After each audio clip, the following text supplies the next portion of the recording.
Folks, are we live? What is going on, everyone? How's everyone's Friday going? Everyone unsub. You gotta love the fan base I have, man. It is great. It's great to be here for you guys. Thanks, Treyo. I appreciate that. Oh, man. Alex, you're standing on the gas pedal. Hey, man, I'm trying to keep it going. I promise you guys. I promised once the new year started that we're getting, we're getting going. And so I'm trying to deliver on those promises. I noticed Pokemon cards and dollar bills on thumbnails, so here I am. Yeah, right. You gotta get them to click. I get heat so much for the clickbait, but I try to never really be clickbaity. I just try to make thumbnails to get people to click, because if no one clicks, no one gets the info. And anything I put on a thumbnail generally is what I talk about in that video in some way, shape, or form. So I try not to be clickbaity, but yeah, I definitely try to make thumbnails sometimes to get people in here, because once you're in here, I think the information is good. And I think a lot of people, they like it. I just think too often, people are just, they don't like making any type of thumbnail or any type of like marketing or any, I don't know. It's really weird with this, this community. It's, I don't know. I don't know how to go about it. I just do what I do. And if people like it, great. If they don't, it is what it is. Who else do we got in here? AK Cam, what up, fam? What's going on, man? Let's get the free tendies. Absolutely. All right, guys. So I'm just going to jump right into it. Anyone that's not in here, you know what? They'll have to scroll back to the beginning. So what I wanted to do is I'll just reveal one play that I'm making right now, which is, it's actually not even a Pokemon play. And then I'm going to show other plays that I've made in the past, because I can't give away like everything I'm doing right now. That's in the Patreon, right? That's behind the paywall. You gotta pay me to see those things. For anyone new here, I don't have a Patreon. No, I figure I'd show like one play I'm currently making, and then the other ones that I've made in the past. I have the sales data to show you my actual sales and things like that. And then other things you can take advantage of, just to give you an idea of risk-free plays. And what I mean by risk-free is it's not clickbait. I'm not like lying to you or anything. What I mean by is using arbitrage. What arbitrage is, it was kind of a thing, like a big like a guru type thing. Like, all the gurus were making courses on it, and they called it retail arbitrage. And then it kind of turned into drop shipping and things like that. All it is, guys, is a big scary word.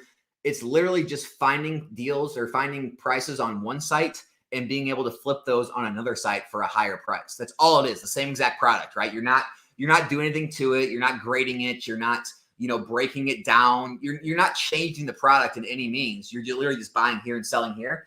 And, this is not like get rich quick stuff, right? This is just ways to make extra money. Whether you can grow your collection for free this way, you can make profits. I use it as a tool to be able to pre-grade large amounts of cards, basically risk-free, because if I can buy a whole bunch of cards in one place, get them all in, pre-grade them, grade the ones that are mint, and then be able to flip the other ones back on the market in a different place and actually profit and not lose any money. It's just a risk-free scenario for me. And then obviously the grading is some risk sometimes. I mean, I can even show you this first example where there's really almost no risk to even grade the card, which is crazy. But I'll show you what I'm talking about, and then we can chat about it a little after. So let's jump into it. I'm going to go ahead and share my screen. So this is a play I'm making right now. Again, not a Pokemon play. It's actually a Yu-Gi-Oh play. So this Dark Magician, all right, this is, so there, I'm not like big on all the new Yu-Gi-Oh stuff, but whenever they reprint like the original cards from like the original, released 2002 stuff, they usually do well. And so this is like a play right now to where the numbers just make sense. It's Dark Magician. It's a really liquid card. Everyone loves it. It's one of the anniversary tins, like the quarter century rares, they call them, because it's 25th anniversary. But here's what it looks like, okay? On TCG Player right now, you can pick these up for like $7 to $8. They're up to $8 now. They were in the $7s. So you can pick them up in the $8 range, okay? If you go, and this is near mint. If you go over to eBay right now, this is my eBay listing. I'm selling them for $13.97. Now, I do give deals if you want to buy more from me at a time, but you can see 5 of these have already sold, okay? So I'm able to pick them up here for $8 and then sell them here for $14. Now, I know you're doing the math in your head. You're saying, well, okay, Alex, you got to pay fees and shipping. So here, I'll pull the calculator out. We'll be fully transparent in this video. Again, not get rich quick, but I'm going to get to the grading play in a second on top of this. Now, you don't even have to take advantage of the grading, right? So if you, let's say you buy them for, what's it going for? All right, you can buy them for what? $8.29. All right, so right now, right, you can buy them. We're going to say $13.97. So if someone just buys one of them, we're going to subtract the eBay fees of 13%. All right, so you're paying $1.81. All right, so $13.97. All right, minus $1.81. All right. And these can be shipped in the regular plain white envelopes. So 0.63 cents a ship. And then if you want to add in the cost of a top load or a penny sleeve in an envelope, we'll say like another 7 cents. All right. So minus another 7 cents. So you're going to clear after shipping and fees, $11.46. And then we're going to subtract that $8.27 number. All right. So then we'll subtract, right, the $8.27 number. All right. So $3.19, right? So you're going to be right now, you can make $3.19. Sorry, I'm turning my phone on silent real quick, guys. Sorry. So you can make $3.19 per card, literally flipping this card. So if this is something you want in your collection, it's pretty simple. You can go buy 3 of them, right? Buy 1, 2, 3. You're paying $8.27, $8.29. Okay, buy 3 of them. Flip 2 of, or sorry, buy 4 of them. Flip 3 of them onto eBay, and now you can keep the other one in your collection for free. Now the route, or you can just buy a big quantity and just continue to sell them and make $3, $4 every single sale and build up from there. Or you can do what I do and use it as an outlet to pre-grade large amounts of cards for free and find PSA 9 or PSA 10 candidates, and PSA 9s are actually okay. So if you buy, so you can buy 20 cards, pre-grade them. If you only grade 5 of them, no big deal. I can sell all the rest out here, still make profit, not lose any money. And this is a great play because look at this. The PSA 10s go for $80 to $100 or $90 to $100. Okay, so you're basically going to 10x your money. All right, with grading fees, a little less than 10x, but that's what a 10 goes for. But look, this is why I love this play. It's a risk-free play, right? The PSA 9 is selling for $35. These tins have been out a while. This isn't like a first-to-market play. This has been going on a while. So the 9's $35, right? So if you go back to our handy-dandy calculator here, right? You got your $15 grading fee plus your $8 cards, only $23. Okay, well, if I'm selling a $35 card, okay, even with the fee, what's that? $4.55. So we got our $35 minus $4.55, right? Minus $4 to ship it. There you go, $26.45, right? So I mean, it's like even if you hit a 9 and miss, you're still not losing, right? So that's why I love finding plays like this where I can literally arbitrage it here to eBay, make money.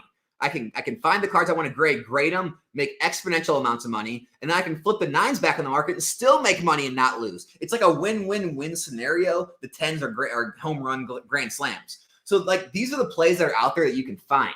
Now that's just one I'm making right now. These are plays that I've made, in the past leading up to this, but they're starting to disappear as the prices get closer and closer between eBay and TCG Player. And again, this is just eBay TCG Player, guys. You can arbitrage things from Facebook to eBay or Facebook to TCG Player, from Discord groups, Facebook groups, from other auction websites onto eBay. It really just depends. You can, you can crack slabs, right? Sometimes you can find like CGC and PSA 7s and 8s or 7.5s, crack them and literally sell the near mint copy on the market for more money. You can find 7.5s, 8.5s, 9.5s, crack the slabs, try to get that 7, 8, and 9, cross grade them from CGC to PSA because I'm just more of a fan of PSA for liquidity and value. And I've had a lot of success doing that. So those are also plays. But like here's like a Mew, right? This play's disappeared. This is going for a lot less now. But these were going for a lot more, like $14.40 plus shipping, $11.50 plus shipping, 10. These were going well over $10 a card. At the same time on TCG Player, right? Look, this is the same time. You can see the dates, right? 10-2, 10-3, right here. Here you go, 12-3, 12-4. Did I say 10? I meant 12, 12-2, 12-3. But here you go, same time period. They were going for $4 and $5 on TCG Player. And you can see these aren't like sealed. It's not like these are sealed copies. They're regular copies. So what you could do back then is you could literally buy out large amounts of these, right, from TCG Player. Okay, and you can see this is the card. This is the Mew EX 053. You could buy out large amounts of these, get them in, pre-grade them, and then flip or not even pre-grade them. Just flip the raw copies on the market on eBay and literally double your money. You could double your money on this play. So like, yeah, $5 to $11, $12 doesn't seem crazy. But if you have like 10, 20, 30 of them and you're making $5 per card, you're talking $50, $100, $150 you can make. And then if you were going to make the grading play, the grading play was there as well back then. The Mewtwo, another card. Back in December, this card was going, $4, $6, $4, $5 something dollars like that. You can see not graded, nothing like that, just regular or not sealed, nothing like that, just regular listings. I don't have it pulled up, I guess. Oh, here it is. This is the Mewtwo. And you can see back then they were going for under $2 a card. So under $2 a card, you could flip it onto eBay and get 5, 6, 6+ a card. So you're double, tripling your money. Okay. Even after fees and shipping, because we're just shipping in envelopes here. It's not expensive shipping. So you're able to just arbitrage your money right there. Now, if you wanted to grade the card, here's what's going for graded. I just sold one of these, $100. A $2 card went for $100. Yes, I paid $2 for this card. Now, they were very hard to grade. I'm not going to lie to you. So you had to buy a large amount to find a gradable copy. And then the ones that couldn't grade, again, you flip them back on eBay and you make your money back anyway. But then the ones you did grade, it's exponential. I mean, I can't even calculate that. What is that? 10, 50x, like 50 times your money on that card. Crazy stuff. Here's the cool part too. It's like the nines, like they're not even like huge losses, like $20, $25. Like if you auction them, they're pretty bad losses. But if you sit on it, you can get 20, 25 bucks where you might lose a few bucks. You might make a few bucks. It's not too big of a risk. And so those plays are out there. Another one. You guys all know this. I shared this on another video. This was the Reshiram Charizard, that gold card, right? So same type of thing. Back on TCG Player, right? This is back in October. I think I took October time. Yeah, November time. Okay. You can see near mint copies were going for $8 and $9, right? Near mint, $8, $9. So they were going for $8 and $9 a card. At the same time on eBay, you can see $20 right there, right? Jumbo card. $12.99 shipping, $13.50, 10 plus shipping at auction, 10. So these were going in the teens, right? $12, $13, $14, $15, $16, $17. And so you were able to buy these risk-free. I was able to buy these, pre-grade them, flip onto the market on eBay. Even after shipping and fees, I was able to recoup my money and then some, and then a $1, $2, $3. But what that allowed me to do is grade a whole lot of mint cards. And I shared the video. I graded, I believe, 12 of these, and 10 of them came back as 10s. And so even the ones that didn't come back as 10s, here's a 9 I sold. Here's one of the 9s, $29.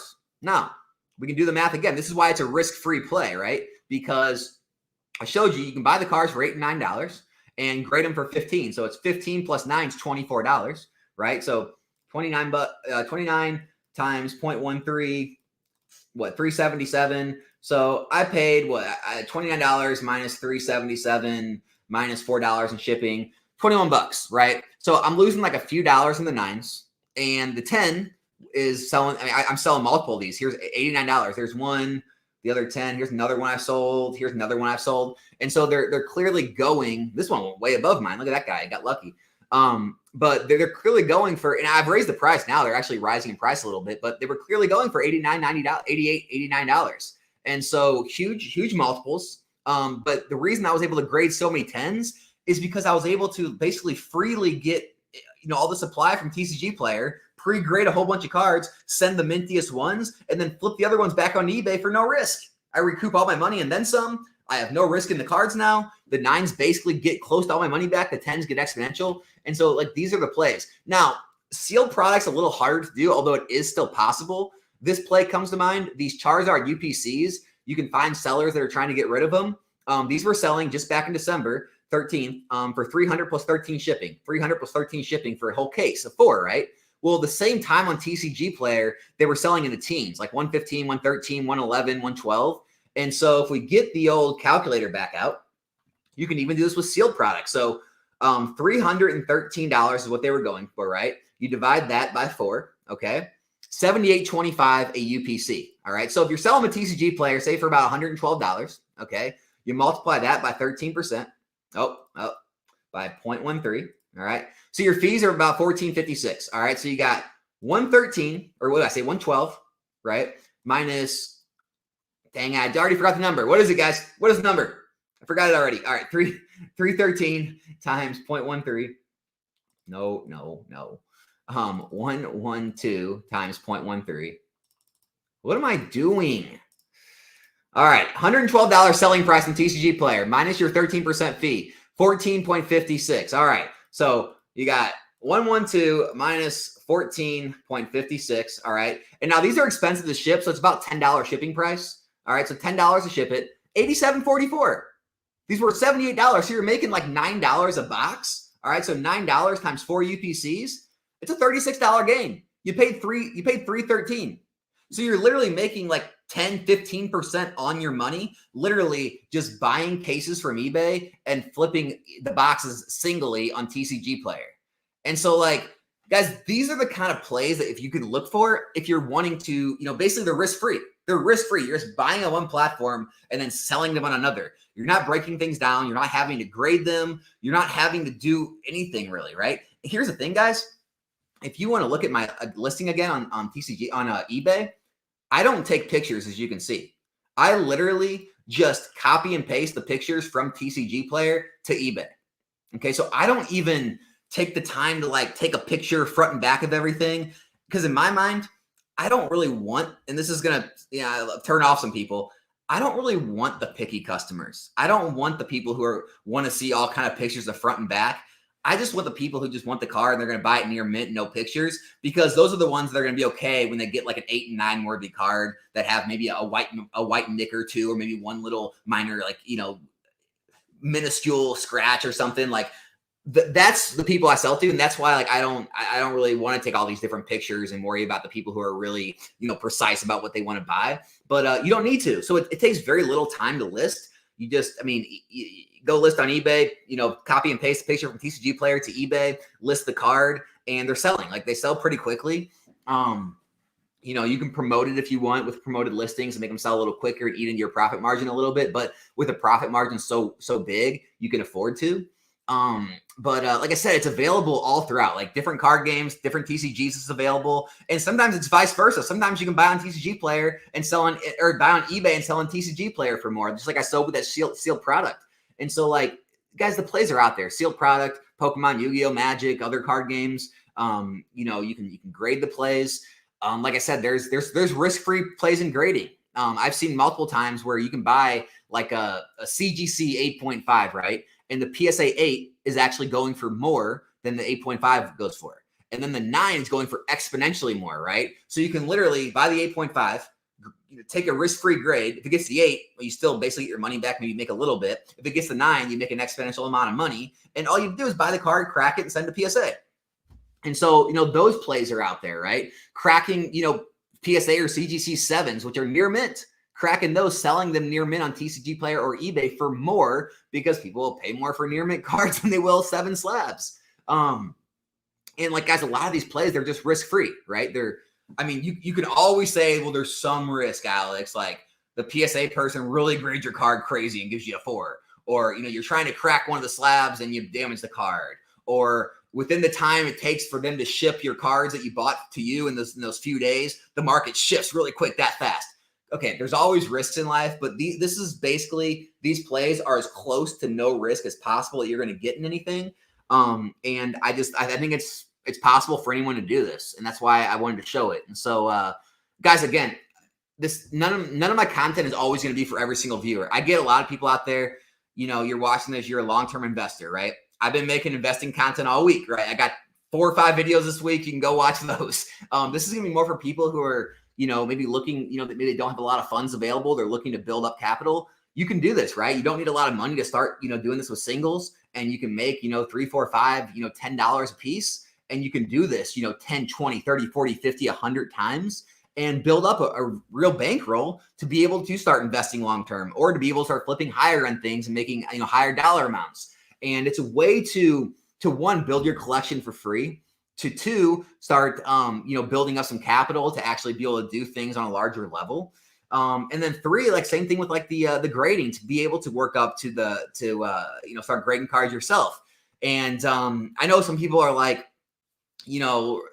like adverse to using grading services, or with PSA, they have a $99 membership. Look, guys, I'm sponsored by Arizona TCG. You can send your cards to them. And then if you do want to grade your cards yourself, The $99 fee, guys, for a PSA membership, think of it this way. If you're going to grade 100 cards for the whole year, it's less than $1 a card. If you're going to grade 200 cards this year, it's less than 50 cents a card is what that membership ends up costing you. And then if you're really going to get, wild and start doing like 3, 4, 5, 600 cards, 1,000 cards a year, the membership fee really becomes so minuscule you don't even realize it. And so, yeah, I mean, I truly believe like this stuff anyone can do. These are just a few things, guys. There's hundreds of these plays out there, and they're always changing. There's always new plays. Every new set that's released, even older sets, you'll see some things drop on one platform and spike on another. There's the markets are not optimized, right? You can always find areas that are not optimized in each market for arbitrage plays. You can always find cards that are not optimized for grading, where a lot of people are just missing the play, and you're like, wait, this card's a 60, 70% 10 rate, and there's still a 5, 6, 7, 8, 9x margin here. What's going on? And you can take advantage of that when a lot of people aren't looking because, whatever, the supply in the market went down. And there's just, there's not a lot of people looking because as things age, less and less eyes are on them. As you get back to the X, Y, and Sun and Moon eras, less and less people are looking for those plays, but there's still a lot of customers who want them. And so, it's just about, having the right items that people are looking for. But let's see what you guys are talking about in the chat. Let me see what you guys think of this. Maybe this just isn't for you. Maybe, I shouldn't even be talking about this stuff on my channel, but I'm just trying to make more content that's, kind of useful to broader range of people. I get not every video is going to be for everyone. Let's see. Dylan, watched 20 of your videos last night. I'm hooked. Can't wait for the PSA advice vid. Man, that's awesome, dude. I appreciate that. Thanks so much, dude. I appreciate you being here. I try not to be clickbaity. I just try to get people to click. No, it's not semantics. Like, I feel like clickbaity is putting something in the title or the thumbnail that you're not actually like going to talk about or not really going to focus on. Whereas my thumbnails, like, they get people to click, or my titles get people to click, but it is usually what the whole focus of the video is about, if that makes sense. About to go pick up a lot of those 2 Lugia Vs and 2 Alakazam EXs, Wigglytuff EX, Golem EX, Shayna, Roxanne. Oh my gosh, all kinds of stuff. What y'all think? I'd go buy it? Man. Hey, if there's a play there or you're looking to collect it, whatever it may be, go for it.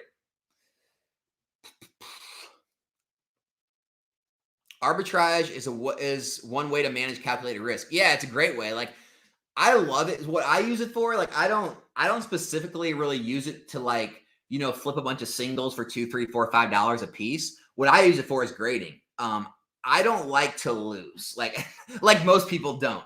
So, like, I think a lot of people are just okay with doing large enough volumes to where they don't mind taking baths on, like, the singles when they have to flip them back in the market, or on PSA 9s. They don't mind losing on PSA 9s. With me, I just don't like to lose ever. And so I don't want to buy a bunch of singles where I'm going to have to flip those back in the market for the same price and then eat the fees and shipping and then basically be losing 10, 20% on every single card. I like to find plays to where, just like I showed you, where I can buy a bunch of cards, pre-grade them, grade the ones that are mint, and then flip the other ones back in the market and still make money and not lose. So that's kind of what I use it for. It's kind of like a free pre-grading.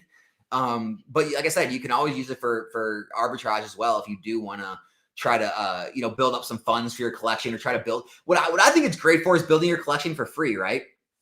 You can arbitrage those cards right back in the market, keep one for yourself, right? You can, grade a large amount of cards. Like, you can grade 3, 4, 5 of the same card, flip 2, 3, 4 of them, and then usually hopefully make enough off all those flips and keep one of those for free. I do that all the time. I have a stack of cards in my collection right now that I've kept 100%. Like, to me, there's zero cost basis. After the singles I've bought and sold, the ones I've graded and sold, even after grading fees, shipping fees, all that, I calculate all that in. I keep cards literally at zero cost basis where I've already profited on the whole flip. I have multiple cards in my collection where I'm able to do that. So, like, I love that. I love being able to build my collection for free. That's a huge plus.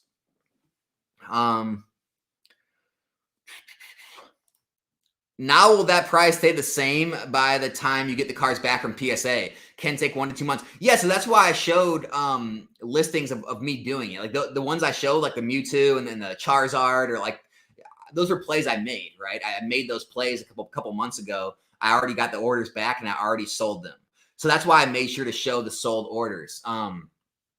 The Dark Magicians, like those, yeah, I mean, obviously it's always the risk of dropping, but there's enough margin in there to where I'm okay with. Like I said, I'm already making margins on the singles I couldn't grade. You know, the cards I've already made this play. Like it's almost, the order is almost done. So I'm going to have these back very shortly. And so, yeah, that's always a small risk, right? I told you there's probably no such thing as like risk-free unless you're like at a show and someone says, hey, I'll buy this card from you for $30. You have someone right here that wants to offload their collection. You're like, hey, I'll give you $20 for this card. And you pay them and then give it to this person. Like, I guess that's the only risk-free transaction, but like this is as low risk as you can get in this hobby. And here's the other thing, Evo Me, like, yeah, we've been in like sort of a down market on a lot of grading stuff, but you got to remember if things switch, things can actually be worth more by the time. I've had cards. One that comes to mind is the Star Me V, the Misty on the Raft from Astral Radiance. I bought that card. I was buying those raw in like the 20s and 30s. And then by the time I got my order back from PSA, they were selling in like the 40s and 50s raw, and the 9s and 10s had all multiplied up as well. So I was able to actually get more for those cards than I was even planning on. So the market can shift both ways. It's not always one way where it's like, you know, you have to worry about things going down. You can actually get lucky when your cards are getting graded. The market can shift upwards. So it goes both ways. It's all a law of averages, you know. Evolving Skies 2 sales on. All right. Let's pull it up. We can pull it up. Evolving Skies. So guys, I said it was going to be $500 a box by the end of 2023.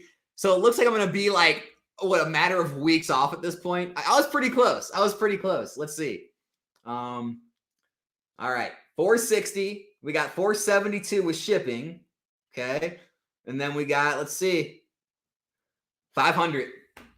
Man, I was close, right? Like that prediction was really freaking close. If that happens this month, I was literally a month off. Big deal, right? But yeah, it's crazy to see. You know, it's just, I think people are finally accepting in their minds that, you know, Pokemon isn't going to go back and print every single set in Sword and Shield. They're moving on. Scarlet and Violet era is halfway through or almost halfway through. And, you know, there's just less and less of these every single day. That's crazy, though. That is crazy. And people thought I was crazy. I thought I was crazy when I literally bought a Evolving Skies case this last year. I had to look it up. It was like, I think like a 370, 375 a box mark. And like, you know, you guys know me. I'm not like always a huge fan of getting in things after the fact, but yeah, I paid $375 a box, and I was buying cases of Evolving Skies earlier this year. And so, you know, it ended up being right, but you know, it's always risky when you get into boxes that are already that high. So, like I said, it's not always the play to get in the brand new set at $80. Sometimes it does make sense to buy some of these sets when they're on the uptick. Do you factor in sales tax? I do not, because I don't pay sales tax. Evo Me, if you're going to do this and you want to do it successfully, I recommend talking to an accountant or doing it yourself, whatever you want to do, but getting a sales tax permit. eBay accepts them. TCG Player accepts them. They work it differently. eBay doesn't charge you sales tax. TCG Player will charge it up front, and then they refund it back to you at the end of the month, all the sales tax that you paid. So I do recommend getting a sales tax permit, because if you're reselling them, you should not be paying sales tax. The end customer pays the sales tax. And so, yeah, I don't factor in sales tax because I don't pay it. Yeah, Jimbo Slice immediately corrected him. Yeah.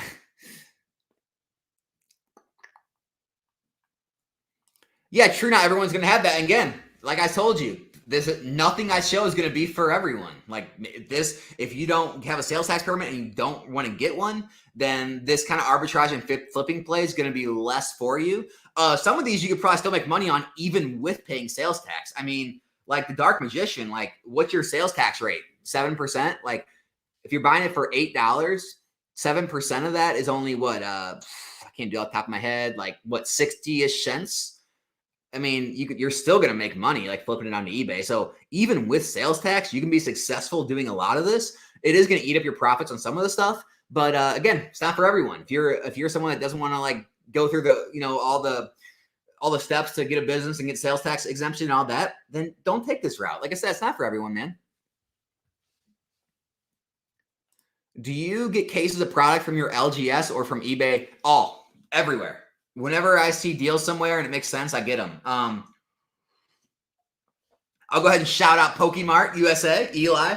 I'm in Eli's Patreon program, where it's not even on Patreon anymore. I don't know why I always say that. His wholesale program, where you can pay a monthly fee and he sells at his wholesale rates. So it's not, he doesn't jack up the prices at all. They are exactly, he literally posts, like copy paste the exact price his distributors are charging him. And you pay exactly what he pays with the adding on of the shipping to you. That's all you pay. So, if you're buying enough product and, the shipping gets divided into all the different products, it's very little amount extra. Yeah, it is a sizable monthly fee. And so I do recommend it for anyone wanting to do this on large scales. Because if you're only wanting to buy like a box or a case here and there, it's probably not going to be worth it for you. But anyone who does buy a good amount of product, it's definitely worth it. You get product at distributor rates when the wholesalers or the distributors run deals and run, blowouts and stuff. You can take advantage of those, which, crazy deals this year, right? I mean, we're talking like 151 UPCs in the 60s. We're talking like 151 ETBs in like the low 30s. See, recently I'm trying to think like, there's all kinds of different stuff I can't think of, but there's always deals going on like that. So, that's where I get a lot of stuff now, but still eBay TCG Player, you can pick up sales, pick up deals. Yeah, my local LGS does have a lot of good deals. You can check them out, collectorstore.com. Recently I picked up Crown Zenith from them. They had ETBs for $31.99 a piece. So, and I have tax exemption there too. And so I was picking those up from them. So, I picked Paradox. They ran a sale of Paradox Rift for $75 a box. I picked up cases of those. And so, yeah, I mean, it's all over. I shop all over. Hey, I really appreciate that, man. That's awesome to hear. Like, I know a lot of people meme me or, some people hate on me for certain things, but I've gotten so many different messages and emails and like actual screenshots of how well, people have done in this hobby and, the money they've made or the collections they've built from a lot of the videos I've made. And so, that's kind of what keeps me going is I know it is helpful for a lot of people. And I know some people, don't like, some of the things I say or some of the way I go about it. But, I wouldn't be doing this if I didn't feel it was helpful or I didn't actually believe in it. So I'm happy to hear that. Yeah, I got to give you a hard time. Anyone who would get angry about clickbait need to realize there are worse things. Here's the thing about clickbait, guys. If people do not click on the video, they don't watch the video.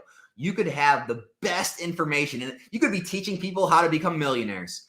And if no one clicks on it, no one gets the information. So that's the thumbnail and the title game right there. Alex, just do the numbers. 87 cents on calculator when trying to show minus 13% fee instead of calculating the 13% fee and subtracting out.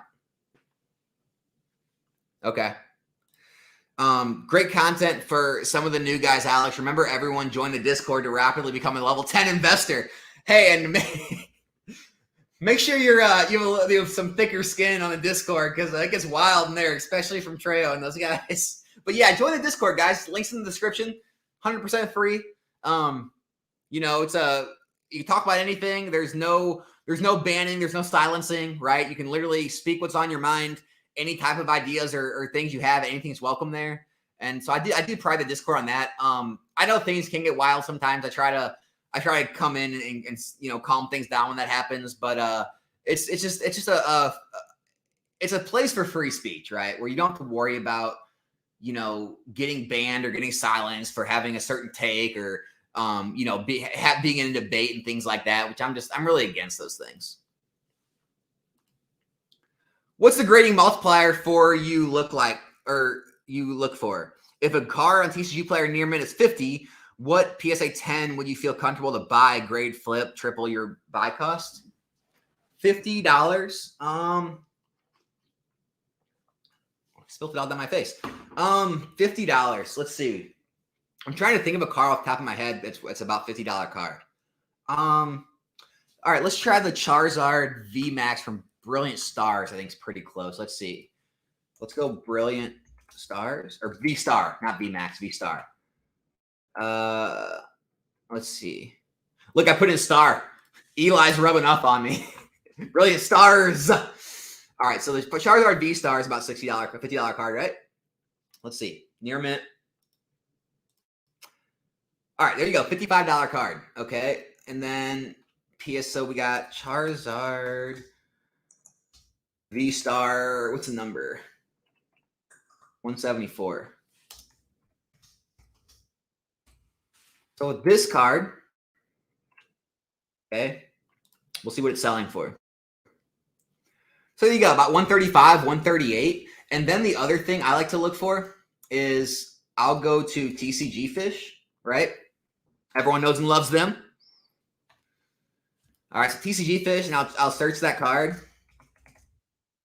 and I'll see how hard it is to grade on average. And so if we look at here, see, and that's good. I look for anything over 50% usually, unless I'm really trying to like hit home runs. But 65% PSA 10 rate, I'm cool with that. All right, so 65% of the cards that get sent in, I get it's pre-graded cards, but 65% of the mint cards that get sent in get the 10. So it's an easier card to get a 10. Right? Sorry, I didn't mean to stop sharing the screen.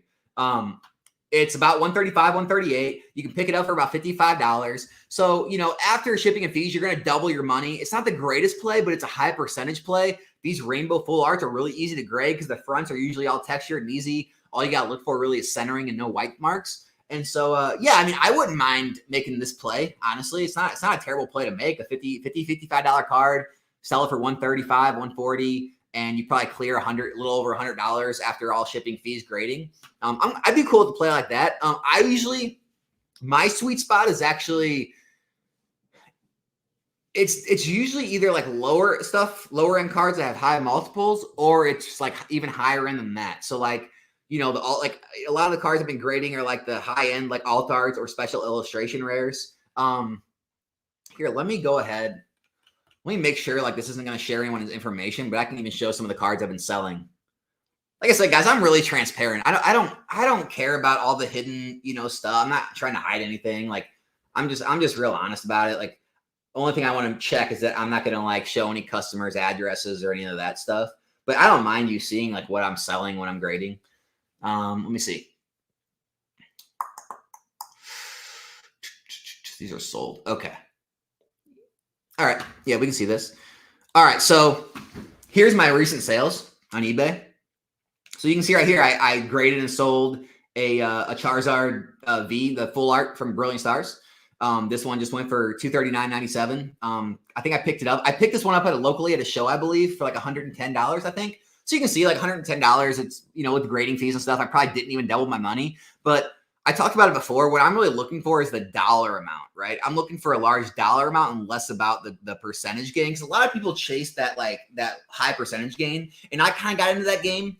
But it's like, even when you chase a high percentage gain, right? Like, so say I'm grading, perfect example, the Charizard. I graded a bunch of these. So I'm grading this card, right? And I'm paying $8 for it. I'm paying $15 to grade it, okay? So now I'm in that card $23. And it sells for $90. And so you're saying, oh man, that's a great multiple. Is that almost 4x, right? Over 3x. It's a great multiple. From the raw price, it's like a 10x multiple. But it's still only, after shipping and fees, I'm only making, I don't know, $50, $60. Whereas, something like this Charizard, yeah, it's not as big of a multiple, but I'm still making more money. I'm making like $80, $90, $100 on the card. This Rayquaza V, this is actually a cool, I don't know how deep I want to go with this. All right, I'll go this way. This is controversial. All right, I'll come back to the list, guys. So this is controversial. Some people don't like this. Now, I'm sure I'm gonna get heat for this, but there's such a thing as cleaning your cards. Okay, and no, it's not trimming your cards or anything like that. But there's companies out there like Kurt's Card Care where they make kits, right? Where you can, clean your card with like a microfiber, right? Just clean off any of the crap. They make like a polish where you can polish up the card where it somewhat deletes some of the like the micro scratching and it kind of fill it in and make it look a little better. They make corner tools where you can try to touch up the corners the best you can, but it's nothing that's like illegal. Nothing is, you're not trimming or anything like that. You're cleaning the card to make it look nicer for grading. So this is one of the cards I did that with. I found this Rayquaza as light play, and I think I bought it for like $20 or $30, but I think it was at a show and it was light play, and I saw it. And a lot of the scratching I saw was really micro scratching that I knew I could get off. Because like the corners and the centering looked good. There was like a lot of like scratching, maybe from like some in and out of binders, maybe on a table or something. And so I picked up the card and I went to town on it and I cleaned it up and polished it and stuff. And I thought I could get a 10. I mean, that's how clean it looked. But it got the 9 and it went for $100. So like there's that little stuff you can do. The Silver Dialga, I showed that play. So I picked this card up at an auction on eBay. Here, let me show you.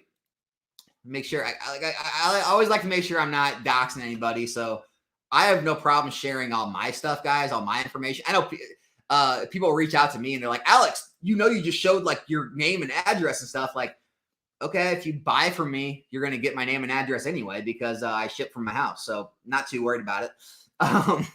If crazies want to try to come to my house, well, just remember, guys, I live in Missouri and we're a red state. So we got some laws here that you don't want to be breaking into my house. I'm just saying that.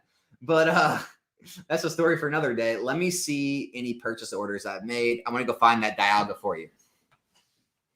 Let's see. Oh, I can search for it. Okay, Dialga. I'll show you the exact card that I bought and exactly. Oh, here it is. All right. Let me see. So I bought it off that comic, that big seller. So here's the card I bought. Bought it for $133.48. Okay, and it was $5 shipping, so under $140. All right, this is the card I bought. They had pictures, right? And I saw it. Like I see the pictures. I knew it had some whiting. I knew it wasn't the greatest looking card. But here's the thing, guys. You have to understand with these high end cards, they don't need to be 10s, and so that's why I bought it. I got it 8, and it sold for $284.97. There you go, like $140 for the card, paid to grade it. Yeah, I didn't even double my money, right? But it's just like it's good gains, and those are where I'm looking for higher gains and less about the percentage gain. Pikachu, this was a miss. I missed the 9, paid $100 for it. I actually ended up losing a little money after grading fees and shipping and fees and stuff. It was a miss. I thought I could get a 10, but here's that Mewtwo I sold. I talked about Venusaur, like this full art Blastoise, like so you can see from some of the stuff I sell, like it's. I'm usually looking for like any of the cards that are maybe like $5 or $10 that have high multiples, even under $5 or $10 that have high multiples to where they sell for like 90, 100, 100 plus, and I'm going to make a good amount of money. Or I just move up. I don't really do a lot of the in-betweens. And then I just move up to the high end, to the like 60, 70, 80, 90, $100 plus raw cards that will sell for like 2, 3, 4, 500 graded, so that I can make enough margin. Because I'm not trying to be like, especially like Eli, Pokemart. I'm not trying to be like a bulk operation. I'm not trying to move like 50, 100, 150 orders a day. I'm trying to make like larger bulk, larger amounts per sale and make less sales. Because it's just not it's a part of my business is selling, but like, it's not my whole part of my business is all selling. All right. That was a long-winded answer to that, but I thought it was like some good info. So it was more than just like answering that question for you, Jimbo. Yeah, the DBZ Fusion new card game. I know Flip Flap in the Discord has been blowing me up about that, like blowing me up. He's all into it. Here's the thing, guys. Here's my honest opinion about the DBZ, the new card game, is there might be some short-term opportunity there. They've already failed multiple Dragon Ball Super Z card games. I just think people are probably fed up at this point, the DBZ fans. I don't know how well it's going to go over long term. It'll probably be another flash in the pan type thing, just like Digimon continues to fail multiple card games. I know people are saying because it's got similar gameplay to One Piece, it could do well and similar mechanics. It's yet to be seen. I don't have high hopes for it, but that doesn't mean that you can't make money out of the gate or off flips or whatever it may be. I think they're even going to do serialized cards, which that's always a huge thing. And so, I'm a fan of it for short term, not a fan of it for like buying and holding long term. Folks, What's your recommendation on this? Out of your investable money, what percentage do you use for short-term turn and burn percentage, for midterm and for long-term? Dude, it's different for everyone. Now that I'm more of a business, most of my money now is all for short-term flips. When I wasn't doing this full-time, a portion of my money, see, that's why it's different for everyone, right? Because like the amount of income that we make, me and my wife, is so much more than what our daily bills are, right? Our monthly bills are. And so like of our total income, I was probably investing like between Pokemon and the stock market and like 401ks, IRAs and all that. I was probably investing like, I don't know, 70% of our money, right? For all long-term holding stuff. So it's just different for everyone, right? I can't answer that question. I'm sorry. I had some luck with Pokemon Game Boy games. Usually they needed a little cleaning and new batteries. Yeah, absolutely. That was a huge flip opportunity on eBay for a while. People were buying the old games, right? They were cracking them open, putting a new battery inside, cleaning them up, and then flipping them back on the market. I mean, literally, I remember people, you could buy those not working for like, what were they? I mean, Dylan, you probably remember, what were they? $8, $10, $12, $15? And then you could clean them, fix them, and you could sell them back in the market for $35, $40, $50. It was kind of crazy. The crystal was even crazier what you could get on that. That was a big thing. How often do you send out cards to get graded? I usually try to send an order a month. Each month's different depending on how busy I am with other things, how much time I had to source, if I went to shows. But I try to shoot for between 50 to 100 cards a month. Doesn't always make it there. Sometimes it's more than that, but that's where I try to shoot for. The reason I try to shoot for larger orders is because you do have to pay to ship the cards to PSA and you have to pay for shipping back. And so it offsets those shipping charges a good amount, where it comes out to like, change per card, like, I don't know, 50, 60, 70 cents per card extra. And so it doesn't like hurt you on your per card value. In regards to grading, are there any other instances outside of trying to be first to market where you would opt to go with one of the highest tiers? Yeah, first to market's the big thing.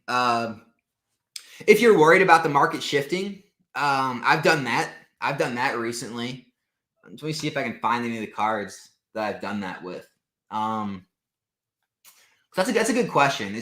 Like if you're worried about the market shifting, like in the near term, it makes sense, right? One I'm trying to think of a play I made, and it's way too. I had to scroll back through so many sales. It's been a long time. The Miriam from Scarlet Violet base. For a while there, that was going for like over $200, and you could find it near mint for like 40 or 50. And so but I knew it was going to keep falling. And so for a while there, it was worth it to just pay the $40 fee, get it back in like a week and a half, 2 weeks, and then just, get your money. You're making less money, but like 40, $50 plus a $40 fee, you can flip it for 200 plus. There's still like $100 margin to make there. So like that made sense. Definitely first to market, makes sense. And then obviously like, I'm still a fan of sending everything bulk and like asking for forgiveness instead of asking for permission type thing. And I'm just going to let PSA send me an invoice if they ever say I sent a card that's too much for bulk, like too expensive for the bulk program. But if you have like an obvious card, like if you're sending like a first edition base holo that you think is going to grade high, that's the other reason you want to send it a higher, rate, just because it's going to happen anyway. You might as well just pay the full amount and get it back faster, because you're going to pay the full amount anyway. They're not going to let a first edition base like PSA 9 card slip. So that's another reason. Videos are great, man. I like what you're putting out the same video every other day. It feels like you're putting out the same video. Really? Maybe looking to diversify and getting quite stale. Why don't we go? I really don't think I've been doing that. I've been conscious of that, actually. I've actually been conscious of that, making sure I don't do that, to be honest with you. Let's look. So yesterday I made a video about about like getting into products, right? Later, soon, like later in their life cycle, right? You not always having to get in at the first when they're $80 or $90 a box, but you can actually get in after the rises. Before that was a One Piece video. Before that, I was talking about this kind of thing, like buying and selling on all these different platforms and how the markets aren't always linear and how things are going to sell the same day for different prices everywhere. So that's different. This is like 2024 type stuff. Like, I don't know, man. It's been pretty. This was like about all the, showing the numbers of other YouTubers that are showing things that are going down in the short term, but really they're up for a lot in the long term. I don't know what you're talking about. I know I've done that a little bit in the past, but I'm the first one to be critical of myself. I will take constructive criticism. I really think I've been doing okay with that lately, keeping the videos fresh, but sorry to hear, man. Def going to my local card shop to look for some singles today. Obviously market everything, but I'm really looking for some XY. I'm going to tell you right now, going to card shops has been, it's been a huge thing for me. Like, I could show you some of my internal numbers, but like the reason I don't like showing that is because I don't have like proof. And if I can't prove something, like I know how I am when I watch creators and they like tell me what they paid or tell me what they sold it for or when they bought it or whatever, I take it with a grain of salt. And so like I could show you my internal spreadsheets and what I did pay for things. I'm not lying, but I know it's the internet. You could think I'm lying. But like, man, there are cards that I picked up from my local card shop, like that I've graded recently. I mean, where the gains are just so exponential because literally my 10 rate, I think with them is like 90, 95, probably 95% 10 rate because I'm able to take them out of the case and look at them and be real critical right then and there. They don't mind. And so almost everything I buy from there gets a 10. And they sell, how they usually do it is TCG Player lowest list. And then if I buy a good amount, so they always usually give me a deal off of that. They'll give me 10%, sometimes a little more on some cards. So I'm buying these cards under market value. They're basically PSA 10 candidates, all of them. And I'm able to just make exponential gains. So like, yeah, going to card shops, going to shows, that's your best bet. It's always going to be better than a picture on eBay or a no picture on TCG Player or something. What's your average money velocity with buying raw cards? If sold immediately after posting, cash back in your account. Average. Again, let me see if I can pull up some. Let's see. Trying to see. I'm looking at my PSA orders right now and seeing where I actually sent them in. I mean, I would say, here's what I would say. I would say on average, you're getting your money back on, here's the thing. Depends on what you're grading. It 100% depends on what you're grading. Me, I grade primarily the newest stuff. I do grade some X, Y, and Sun and Moon, but it's primarily Sword and Shield and Scarlet and Violet because that's where the eyes are. That's where the popularity is. That's where the liquidity is. So a lot of my stuff, I would say 50% of my stuff moves within the first month. A lot of it moves the day or the week of I list it. And here's the funny part. A lot of that's the higher end stuff. Like a lot of that's the alt arts, the special illustration rares. The highest end stuff is usually the stuff that moves first, which is crazy. You wouldn't think that. And then I would say like the PSA 10s that are like $50, $60 or less, right? Those go pretty quickly. Anything in between or anything real low and like the 9s and 8s and stuff, those sit a little longer. And then like any of like the mid-range stuff, like for some reason just kind of sits longer. Like stuff that's good cards, right? Maybe it's full arts, maybe it's like illustration rares, maybe it's like trainer galleries where they go or promos that go for like $80, $90, $100. Sometimes those will actually sit a little longer than the other stuff. So it's really like primarily lower end. I would say like $50 or $60 less. And then like high end, like 150 plus. Anything between that usually sits a little longer. But I would say like most of my supply goes quickly. I price it accordingly. I price it usually lowest to market, or if it's like a really high flyer, like it's really liquid, I'll list it a little higher, throw a promotion on it and get a little more money for it, and they'll sell quickly still. But yeah, I would say that like it depends on what you're grading, but if you're grading the right stuff, it moves fast. Anyone telling you that things aren't moving, they're probably in vintage. They're probably in mid-era. They're probably in, really high-end stuff or really niche stuff that no one looks for. Those are the people that have trouble selling stuff. I stick with what people want. That's all I can tell you.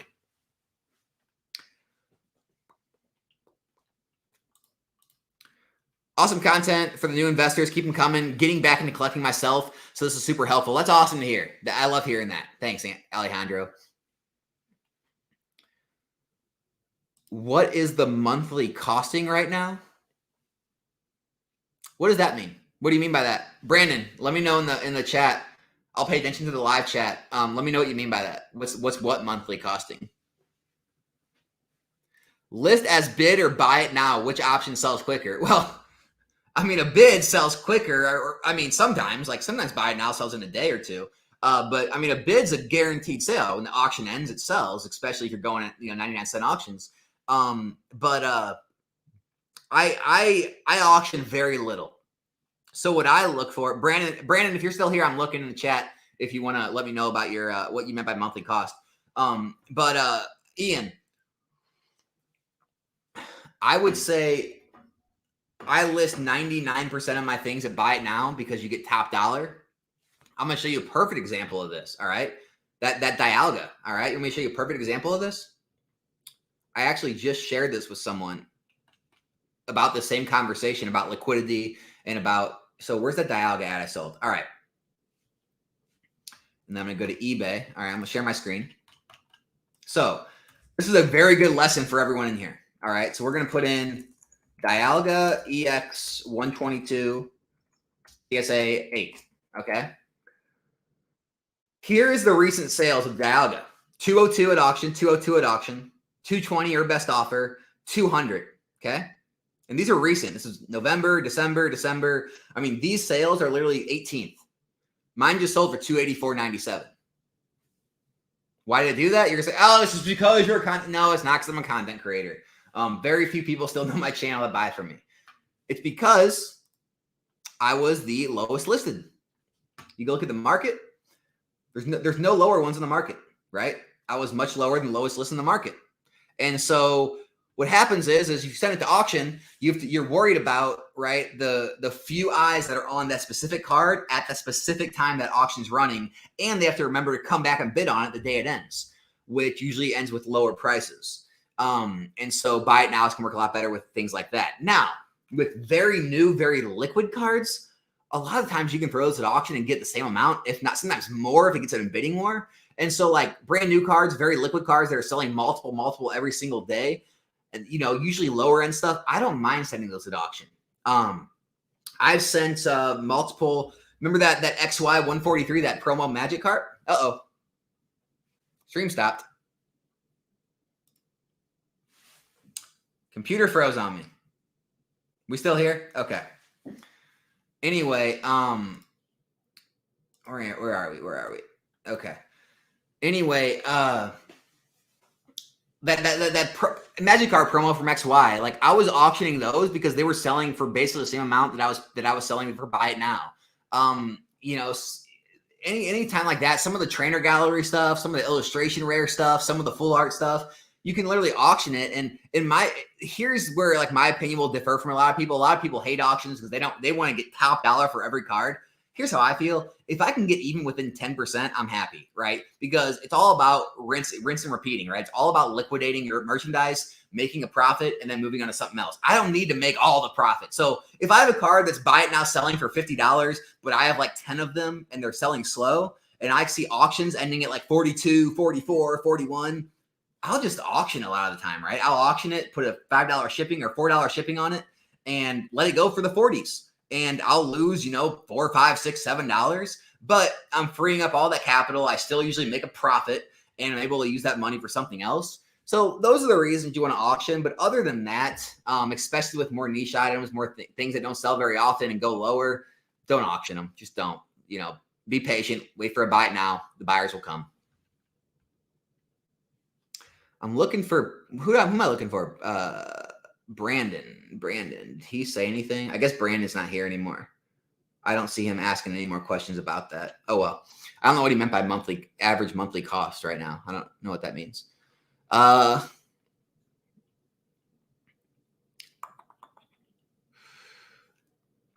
Thoughts on CGC issues, guys? Class Art, you might be, or Class At, you might be new to my channel. I'm very against CGC. I don't like them. Way before any of the drama and all that crap started with them, I just think it's a stupid way to go. Look, my PSA orders are getting back in like a month and a half, 2 months these days. CGC is about the same. So you're not getting your cards any faster. So the only thing you're getting is a little lower grading fee, but it's like stepping over a penny to pick up $1. You're paying a few dollars less to grade, but your cards are worth a whole lot less when they get back to you. What I mean by that is when you look at grade for grade, 7s, 8s, 9s, 10s, PSA goes for substantially more than CGC in every area. Now, people say, well, Alex, the pristines. I understand the pristine 10s go for more than PSA 10s some of the time. Not all the time. That's a big thing. Some of the time. And when they do, it's usually, sometimes you can show me one-offs here and there. It's usually not exponentially more. Now, when you look at how hard it is to get a pristine 10 over a PSA 10, it's much harder. So why would you go after something that's much harder, that doesn't even always pay off? And when it does pay off, it's not even an exponential payoff. And then all the ones you miss on, you get the CGC regular Gem Mint 10, and it sells for a lot less than the PSA 10. It doesn't make sense. If you want to try and hit that home run, go for Beckett Black Label. Send to Beckett, try to get the Black Label. Those always sell for more than PSA 10s. Those will give you exponentially more money than a PSA 10. And then, yeah, like all the bad press with CGC, they're much less liquid. You can see that for yourself. Like you can search any card. PSA slabs sell far more than CGC slabs sell in every single card. It's not even close. So that more people grade with them, more people buy them. They're far more liquid. They go for more on it. I mean, do I need any more reasons? Like, I don't know why you would use CGC at this point, in my opinion. That's my whole opinion on it. Appreciate it, Joshua, man. Thanks for being here. Yo, did you see Eli had beat you in MMA? No, he did not. Eli said that, dude. We got to have a sparring session. Look, I was okay with him taking, stacking up his boxes and making his thrones and his castles. That's all fine. He's got a larger operation than me. But man, if we're saying he's gonna take me in an MMA fight, now we got something to talk about. Up 21% in 6 months on sealed, including recent buys. Awesome to hear, Hans. I love hearing that. Eli would crush Alex. Oh, man. You guys are really trying to get something going, aren't you? You guys are really cooking up a scheme. Main Pokemon channel you follow? Dude, I appreciate that. Thanks. So appreciate all the support today, guys. I really appreciate all the support. I really mean that. Like, it's good to hear that you guys are getting something out of it. You're dropping gems. I take it as close to gospel as I ever could. Oh, geez, don't put me up there with the Lord, okay? My words aren't as good as his, but I appreciate that. My Discord does have a buy-sell trade section. Yeah, absolutely. There's a buy-sell trade section, and there's a buy-sell trade. What do we call it? Let me look at it. We call it a buy-sell trade. Buy-sell trade reference section, where everyone just kind of posts all the good or bad instances they've had with each seller. I don't think anyone's had any bad times with any sellers in there so far. But yeah, you can kind of go there, and it's like a feedback type section. So yeah, you can definitely buy sell trade in there.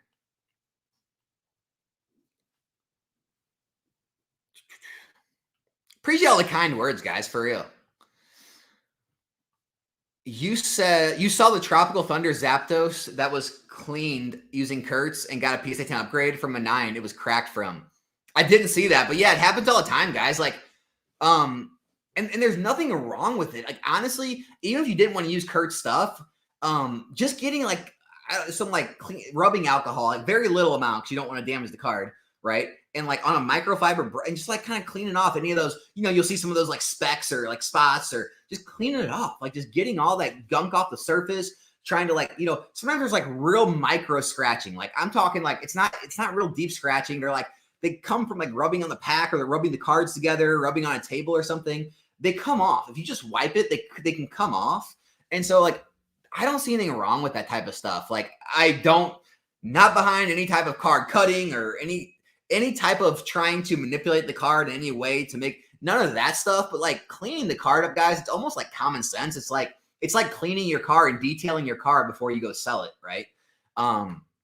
You know, like you get scratches on your car and you can go buy rubbing compound and rub out a lot of those surface scratches on your car. It's the same type thing. So like, but yeah, it definitely works. Like it's a real deal if you know what you're doing. People are going to get triggered. I hear you. Look, at this point, so much of this community dislikes me that I've reached a point where I don't care anymore. You know, I try to stay out of the drama, but I say controversial stuff. I have controversial takes. I usually don't, you know, get on the bandwagon and go the same way as everyone else does. I have my own original thoughts, and because of that, because I don't, you know, pile on the same thought process a lot of people in this community or this investing space, or I'm not in like the little cliques or the little groups, and you know what I'm talking about. I get a lot of heat for stuff, and so what? It's like, if you don't like it, you know, you don't have to do it. You don't have to like me. You know, I'm just telling you what I think about stuff.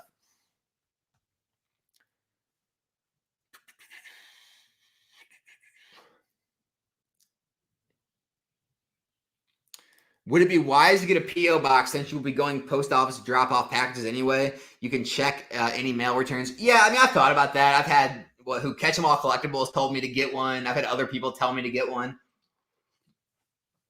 I may in the future. I mean, I'm just old school, I guess. You know, I don't mind it. I mean, like I said, I live in a pretty safe area. A lot of my neighbors, like, if you guys don't know, I actually live in my childhood home. So when I was 23, 4, something like that, I bought my first house. Like I was running my lawn care company. It was really successful. I bought this big, I built this big house from scratch out about 30 minutes away from where I live.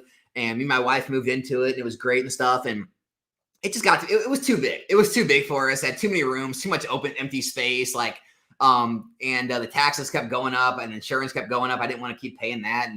And what happened was my parents bought a new house and they were selling the house I grew up in. And I'm just like, well, that's a great size for me. Like, that's all we need. It's just me and my wife. We don't have kids. And so I ended up selling that house and buying this house from them and moving back into the house that I grew up in.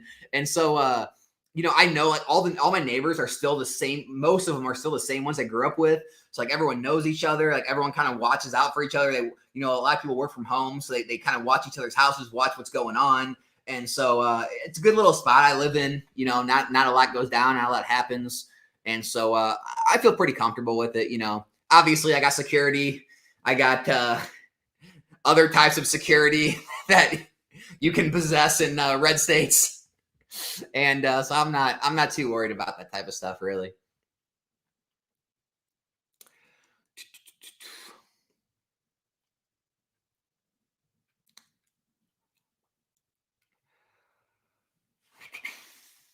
Strangely, I feel like ETBs and SV are going to do better percentage-wise than Sword and Shield because of the promos.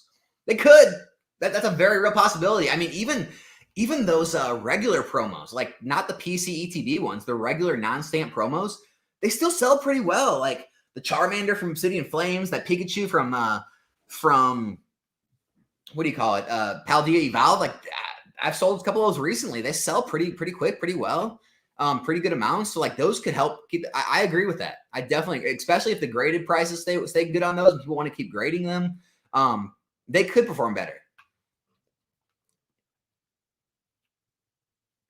How long does your pre-grading routine take per card? Do you clean every card? No, absolutely not. No, not at all. It's more like the high end stuff. I try to clean up. No, I definitely don't clean every card. Pre-grading routine per card. I don't know, like 10 seconds, 20 seconds, something like that. You know, I mean, I don't go crazy with it. I mean, I got some bright lights I use. I'll take a look at the card front and back. I mean, I can tell pretty quickly, right? Sometimes I'll put them in like a third pile of like a maybe, and I'll come back to those ones. But I can go through cards pretty quickly. And I do pretty well with my grading, you know. So, you know, I've been doing it quite a long time. I know what to look for. And so, yeah, it doesn't take too long. It's not as long as you would think. When I like have to clean up the cards, that takes a little bit, a couple minutes, right? to go through that process, but it's usually worth it, right? It's definitely usually worth it. I'll tell you this: I did it on that silver Dialga. I did it on the one I got the PSA 10 on. I bought that raw for like $200 and got a PSA 10. So that's all I can really tell you there. I just recently cracked out. So I showed this in another video. I showed all the proof. I bought a breakthrough PSA 10 or PSA 9 secret rare Mewtwo. I cracked that out. It was like $70 something. I cleaned that up. Okay. And I sent it in and got a 10 on that. So I'm a believer. Yeah, I mean, I would say submit. I've always submitted bulk too. The only times I haven't submitted bulk is when, one, I want to get the cards back fast to flip, right, for like a quick flip or a first to market play, or I sent like a shadowless Charizard that was like in good shape. I knew I don't even like the reason like I said that where I'll send more than bulk is when I know I'm going to get upcharged, and so I'd rather just get the card back faster and pay the full amount than try to worry about all that of waiting for it and getting charged anyway. But yeah, 99% of those times I send bulk too. Like all those cards, alt arts, special illustration rares, they're worth $200, $300, $400, sometimes $500. Sent it all bulk, never got charged extra. It's no big deal. Don never fails, man. Don's always here supporting, gifting memberships. Hey, Don, I know you asked. We're bringing back box breaks next week on the channel. And then I got a pretty big announcement later this month because we're going to be doing some box breaks somewhere else. I've had some companies reach out to me and they've offered me some deals. And I've taken them up on one of those deals, and we're going to see how it plays out. So stay tuned for that.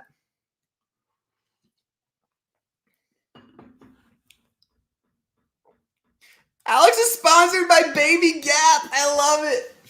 Oh, I love that stuff. So funny.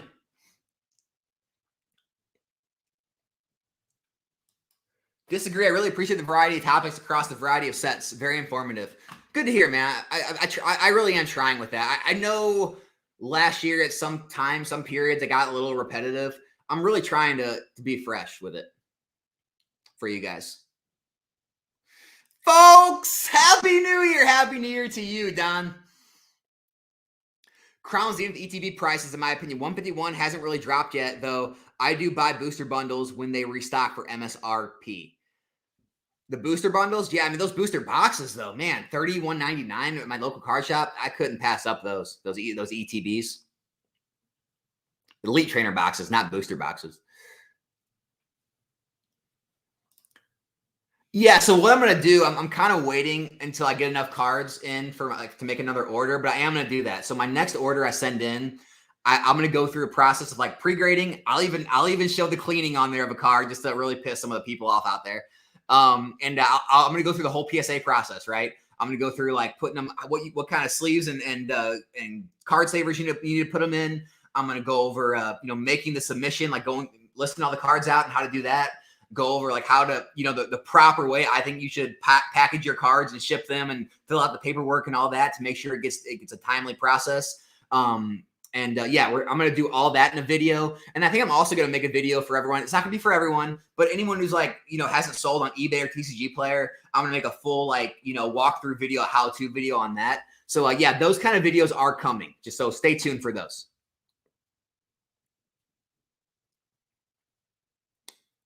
Do you think it's still worth grading Crown Zenith cards? Some, it isn't, right? Like, and it depends on what you're looking for. Cool thing about Crown Zenith is a lot of those cards are very easy to grade. I think a lot of them are in the 60, 70% 10 rates. And so, like I said, even if the margins aren't crazy, you can still make money. Like here, let's we can check since we're live, right? We don't have to just think about it. We can check. So let's look at what is it? The Giratina GG 69 PSA 10. All right. The PSA 10 is now selling for, all right, 150s. All right. And then on TCG Player, we can go to Crown. And we can look it up. What's it going for? So $70, you know, maybe it's about the same on eBay. Like, you know, it's a thing. Let's see. We can look it up on eBay. See what they're going for. Actually, going for less, you find them at auction. Sometimes more. So, I mean, with a grading fee, yeah, it's getting rough, isn't it? I mean, you'd basically have to get a 10. If you do get a 10, you're only making maybe like $50 after fees or something, 50, 60, 70, maybe, depending on what you get it for. Again, it's still good money. Like, money's still there. A lot of lower end stuff's probably disappearing. You know, a lot of those plays are probably disappearing, unfortunately. But there's still money there if you do want to capitalize on it. Like, here's the thing, guys. Talking in percentages, it sounds sexy, but the dollar amount's really what matters. Like, you know, you have people, you know, grade $10 cards, pay 15 to grade them. They're in at 25 and they'll sell it for like 75. But let's say they sell it for $50, right? And they'll be like, I made 100% return. And you're like, well, okay, after eBay fees, shipping, you made like $15. Let's call it what it is. But then like with that card, it's like, okay, you know, you paid $60 to $70 for the card and paid 15 to grade it. So you're in it, you know, whatever, $80, $85. You sell it for $150 after shipping fees and all that. I mean, you might make $40, $50.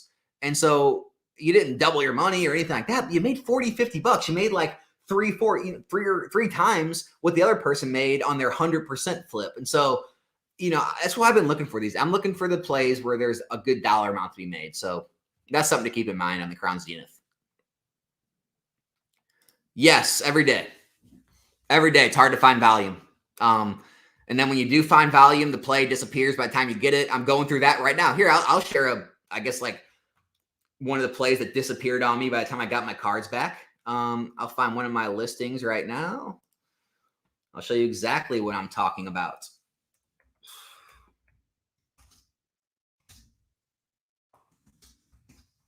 I actually did good with it. This card I did great with. I got 4 out of 5 10s. So I sent in 5 cards and 4 of them got 10s. Let me see if I can find it real quick. Here it is. All right.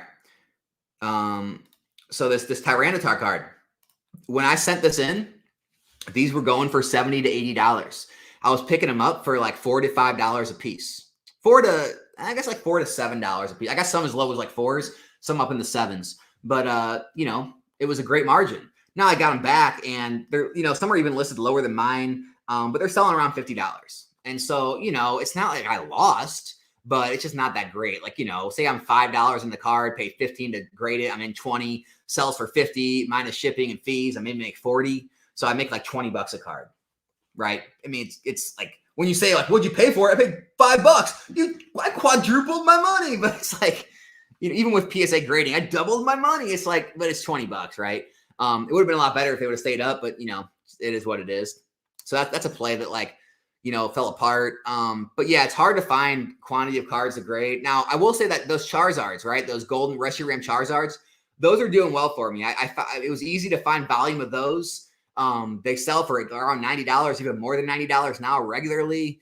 That was a great play. And so it averages out. Going to shows makes it a lot easier. Going to card shops makes it a lot easier. And then, you know, getting into plays early, that first to market is really where you can find the volume.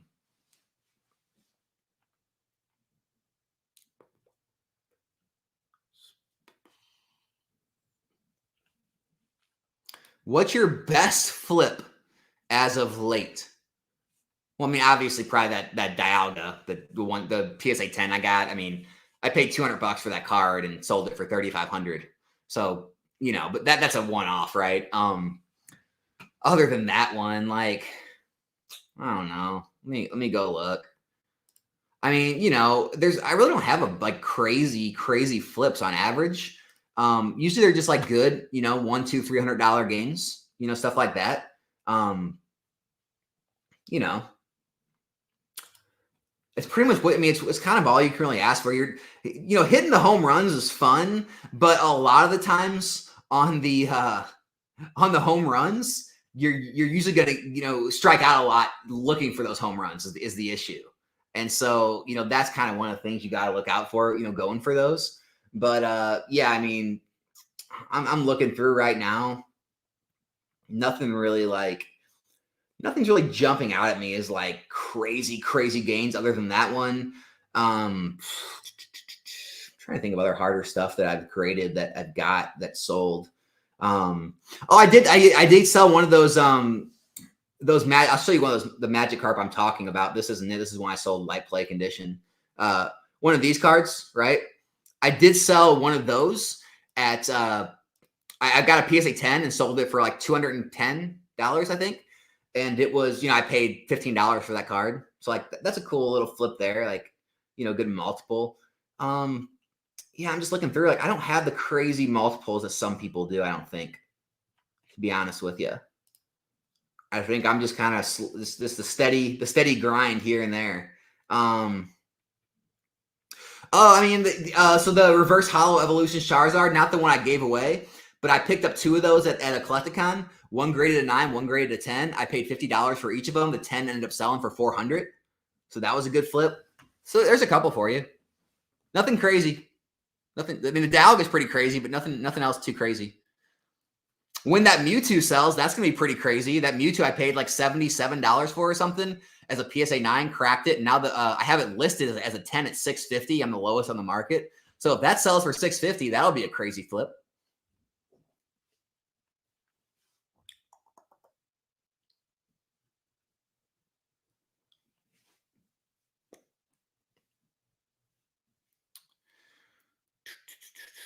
Hi, FOMO. You got an online presence. You're the king of all the YouTube chats. You're everywhere, man.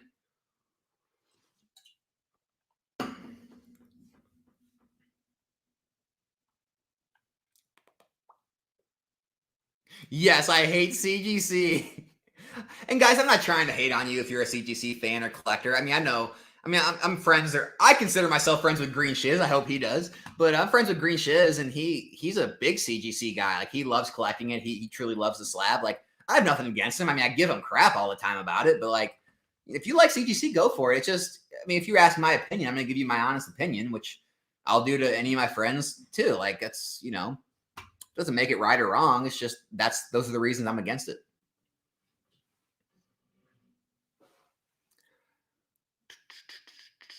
Here for the spar session. What did Eli say? Someone has to like send me a Discord, send me a Discord private message or an Instagram private message with a timestamp to that video. I want to know, did Eli really say that? I can't see him saying that. I mean, obviously it was a joke, but it's like I can't even believe he was like talking about sparring. That's so funny. Individual booster packs. I mean, they can rise with the sets, right? Like, streamers always like them because streamers constantly need packs to open, which I always need packs to open. But so like they always need them to open. So you're always going to have a lot of buyers usually. They do rise over time with the set, although they do usually underperform the sealed products like the booster boxes and things like that. I will say the sleeved packs usually do a little better than the loose packs because people, think there's less opportunity to reseal the sleeve packs, so they'll always pay more for those. But yeah, you can do all right with sealed packs, absolutely.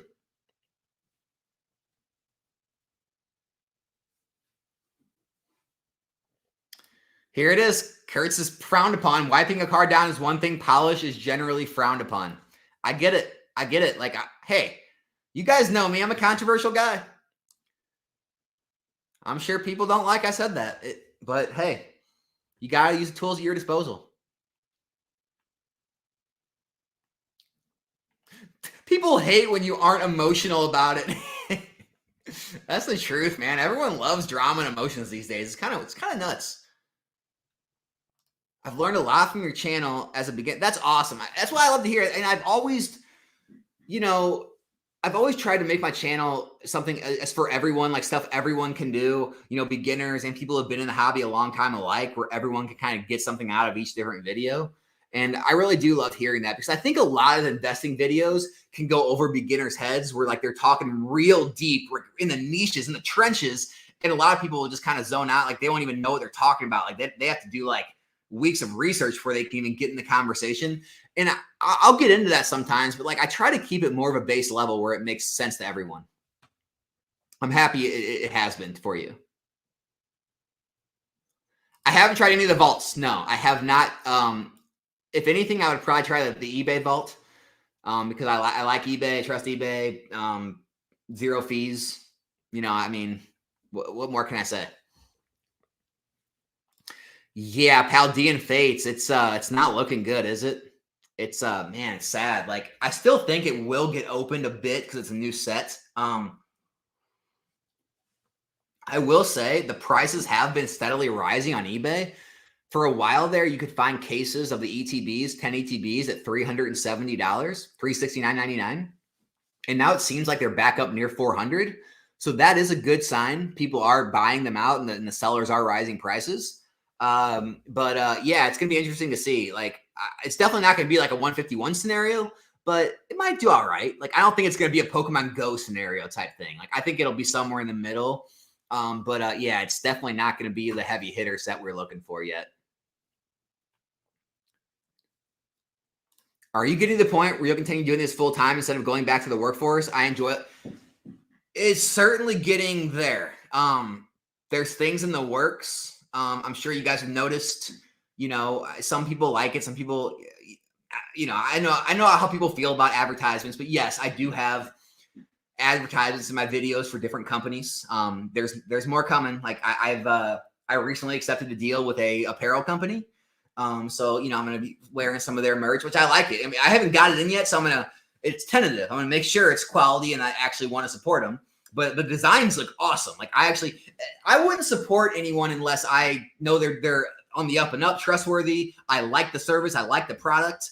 I like them. And so everything I promote, I believe in. One of the two, because I've had countless people reach out to me about stuff and I've said, nah, I'm not going to do that. Yeah, as long as all these clothes come in, they're comfortable and they're good and they look good, I'm going to be making a video about them and supporting them. So that's part of it. Definitely. This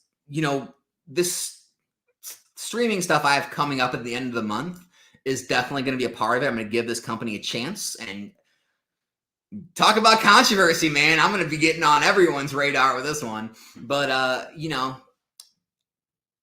I know what I do. Here's the thing, guys. The reason, I'm going to be honest right now. The reason that I don't mind, okay, being controversial or saying certain things or supporting platforms or having certain people, and I know you know what I'm talking about, or having certain people on my channel that may be wrapped up in controversy or may have, you know, be wrapped up in shady things or being on platforms that have done, you know, unscrupulous things. The reason I don't mind it is because I don't mind people looking into me, right? You could, all the, you know, drama channels, all the big, you know, Pokemon investigator channels, they can look into me with a fine-tooth comb with the biggest magnifying glass they want. You're not going to find nothing, right? I mean, I've been on eBay 12 years. I've always had 100% positive feedback and never had any negative or neutral feedbacks. You know, selling TCG Player. I've done pack breaks. Everyone knows I keep everything on screen. You know, I don't resale packs. I open the booster boxes and the packs right on screen, never taking them off screen. What else? Giveaways. I do my giveaways on screen, random comment pickers. Like everything I do, guys, it's always been on the up and up, above board, 100%, you know, legitimate, authentic. And so I don't mind. Like people can come at me all they want. Like the only thing they can attack me on is, well, we don't like the things he says, or he's brash and he says things that are hurtful, or, you know, he creates drama, or I don't like the way he talks. I don't like the things he talks about. Like that's really the only things people can come at me for. So like, that's why it doesn't like scare me being wrapped up in anything. Cause guys, when you don't do anything wrong and you don't have anything to hide, you don't worry about all that stuff. And I just don't. Like I don't have any deep, dark secrets that I'm doing behind the scenes. And so, yeah, that's why, you know, when I support certain brands or certain people or certain companies, or streaming on certain companies, like I said, end of the month, it doesn't scare me or nothing, because like, you know, what am I going to do? End up on a rattle video for what? For being friends with Sean, for, you know, for being on a certain platform streaming, for, cleaning my cards, like for, you know, for what? Like, that's what I'm saying. It's like, it just doesn't bother me. And that goes for everyone out there. Like, if you tell the truth, you never got to remember what your story was, right? If you always do everything on the up and up, you don't have to worry about hiding anything. You don't have to worry about people digging out skeletons out of your closet because you don't have any, right? Like, that's kind of my motto is like, yeah, I mean, I'm going to say things that are controversial. I'm probably going to get in debates and arguments with people, and people aren't going to like the way I say things or do things, and that's fine. Like, you can come at me and criticize me for all that, but you're never going to criticize me for being like a liar or a scammer or any of that type of stuff. That's for sure.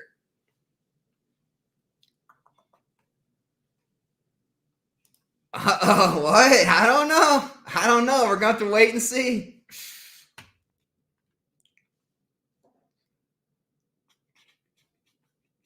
What do you think about sealed ass Stitch PSA 10 cards? Man, you're getting in the weeds for me. I don't get into like super exclusive, like real niche, real like, limited release, Japanese exclusive, any of that type of stuff. Trophy cards. Like, I don't dive into that stuff. I keep stuff that are more like more mainstream, more popular in the popular realm, like everyone can do, everyone knows about type stuff. I don't like to really dive into the niches. That's where you can really get into some trouble. You can make exponential gains, but you can lose. I know people that have lost exponential amounts of money trying to mess with that stuff. So I just try to stay away from that stuff.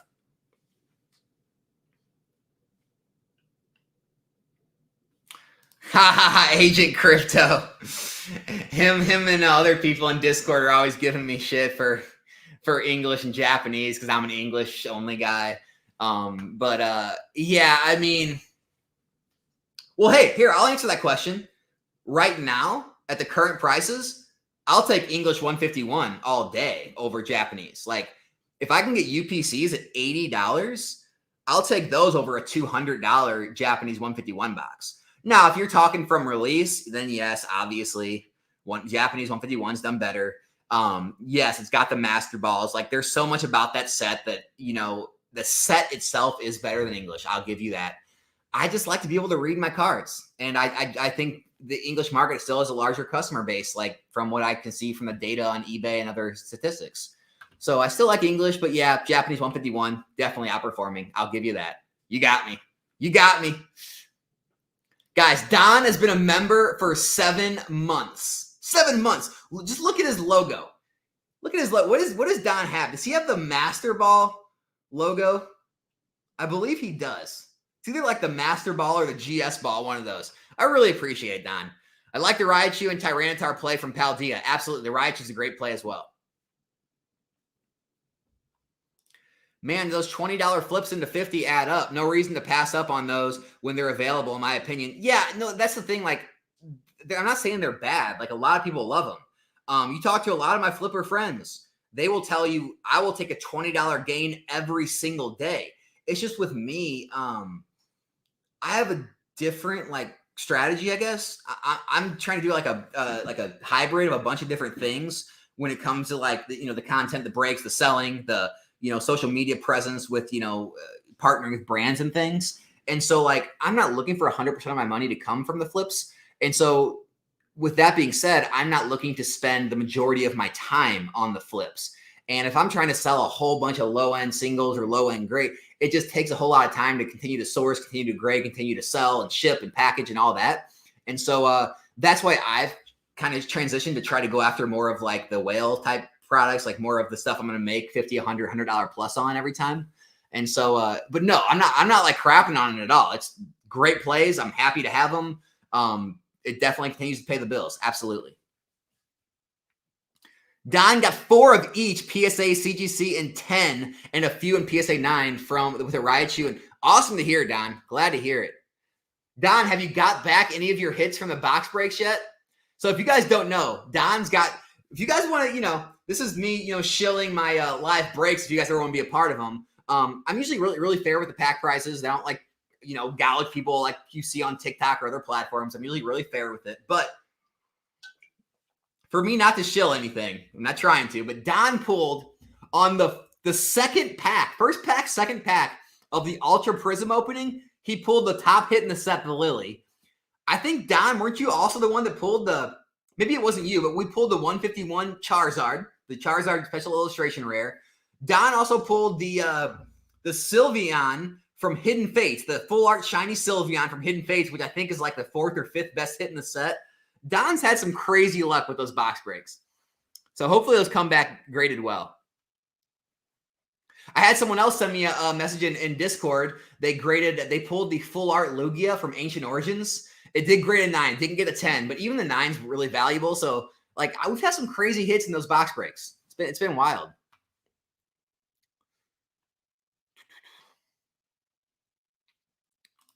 Wait, hold on. Sorry. I'm going to get to that.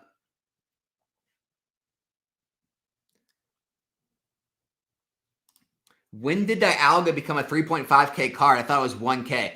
Oh, no, you can't believe those charts. Like, I know, like, looking at Poke data and stuff, those are way, way off. So, yeah, it's going to show, like, the PSA 10 going for, like, 1,100 or 1,000.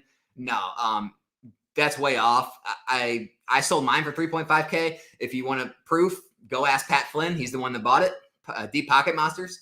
But the one before me, I believe I messaged. I messaged the guy that he took an offer, and he also sold his, I believe, for 3.5. And I had someone else tell me they sold it for 4K on a private sale, but I don't know about that. But yeah, it's a $3,000 to $4,000 card on the PA. It's a Pop 53. Like I graded the number 53 that's ever been 10.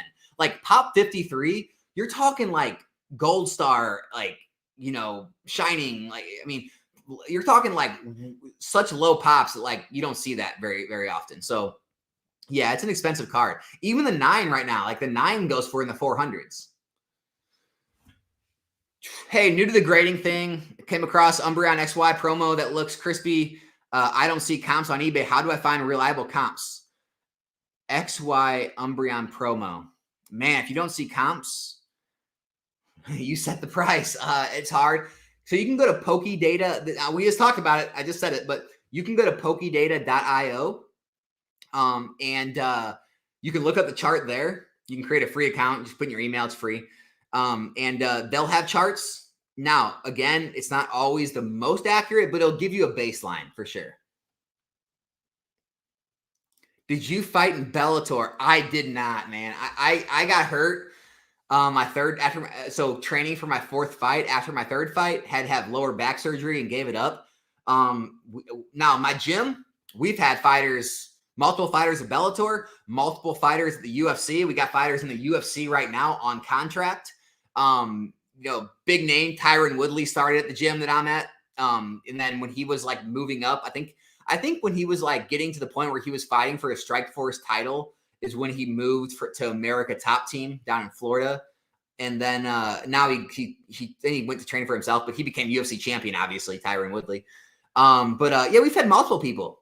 We've put people in the Ultimate Fighter, the show. We've had tons of like high skill level fighters come through our gym and still at our gym right now. Just not me. I've trained with them though. My skills are still there. I'm only 33. I haven't lost it yet. I'm still there. All right, I can still hold my own.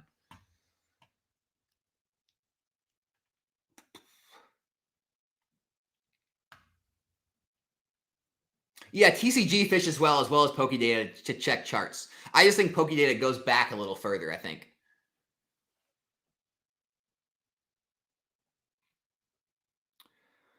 All right, guys, I think I'm going to wrap things up. I got a lot to do today. Sorry I couldn't spend more time with you guys today.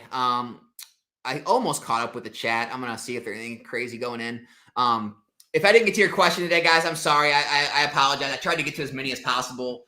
If I missed your question, I wasn't trying to dodge you. I'm just trying to scroll through and take the ones I see that pop out to me. But I will take this one though. Are the live podcasts with Eli here to stay? Yeah. So they're going to be weekly on Eli's channel. It's going to be Tuesday afternoons, I think at like 1 or 2 Central Time. Those will be every week. So yeah, feel free to continue to tune into those. I got a good guest, guys, coming. I think we're setting it up for Monday next week. Hopefully, fingers crossed. He hasn't confirmed yet, but it'll be a really good guest, and we'll have a lot of good conversation on Monday here on this channel.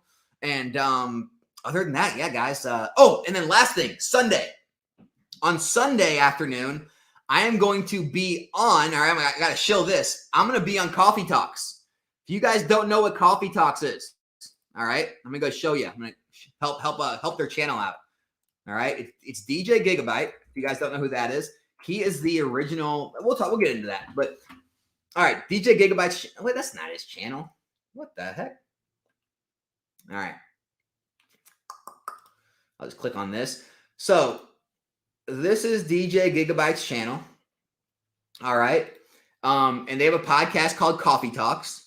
They had Rusty TCA Gaming on before me, and the other guy on there, so that's DJ Gigabyte. He's wealth of knowledge on all things Pokemon. Pretty much tell you any question you guys have, he could answer about Pokemon. That's how deep this guy is. The guy on bottom there, that's David Person. So he's the guy that graded those 2 pre-release Raichus that you heard all the beef about online, right? He's got probably the largest, if not one of the largest Pokemon collections, English collections out there. Multi-million-dollar collection.